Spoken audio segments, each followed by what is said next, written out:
Hello guys, ഇന്ന് ഞാൻ എൻ്റെ ഒരു വൈറ്റ് ഷർട്ട് ഞാൻ ഡൈ ചെയ്യുകയാണ്. അതിന് വേണ്ടി ഞാൻ ഈ പിക്ചറിൽ കാണിക്കുന്നത് പോലെ മടക്കി കൊടുക്കുകയാണ്. അതിനുശേഷം റബ്ബർ ബാൻഡ് വെച്ചിട്ട് ഞാൻ അറ്റത്ത് ഇതുപോലെ കെട്ടിക്കൊടുക്കുകയാണ്. നമുക്കിഷ്ടമുള്ള ഷേപ്പ് നമുക്ക് ടൈ ആൻഡ് ഡൈയിൽ നമുക്ക് യൂസ് ചെയ്യാം. ഇതാണ് ഞാനിപ്പം യൂസ് ചെയ്തേക്കുന്നതേ ഉള്ളൂ. കുറച്ചും കൂടെ വീതി കുറച്ചിട്ട് മടക്കി വേണേലും കൊടുക്കാം. ഇത് കട്ടിയുള്ള തുണി ആയതുകൊണ്ട് എനിക്ക് ഇങ്ങനെ മടക്കാൻ പറ്റുന്നുണ്ടായിരുന്നുള്ളൂ. അതിനുശേഷം ഞാനിവിടെ യൂസ് ചെയ്യുന്നത് കഥാം പക്കാരങ്കിൻ്റെ ബ്ലൂ കളറാണ്.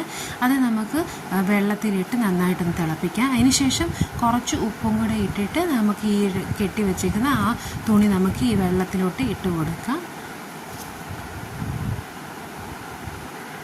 ഞാൻ വെള്ളത്തിലോട്ട് ഇട്ടതിന് ശേഷം ഒരു അരമണിക്കൂറോളം ഞാൻ കളറിൽ തന്നെ മുക്കി വെച്ചിട്ടുണ്ടായിരുന്നു. അതിനുശേഷം ഡൈയുടെ തന്നെ ഒരു ആഫ്റ്റർ ഡൈ സൊല്യൂഷൻ ഉണ്ട്, ഡൈ ഫിക്സ് ഉണ്ട്. അതിലൊത്തും കൂടെ ഒന്ന് മുക്കി പിഴിഞ്ഞെടുക്കാം. അപ്പോൾ വല്ലാണ്ട് കളർ പോകുന്നത് കുറയും. എനിക്കിത് വളരെയധികം ഇഷ്ടപ്പെട്ടു. നിങ്ങൾക്കും ഇത് ഇഷ്ടമായെന്നുണ്ടെങ്കിൽ like, comment and subscribe for more videos. Thanks for watching.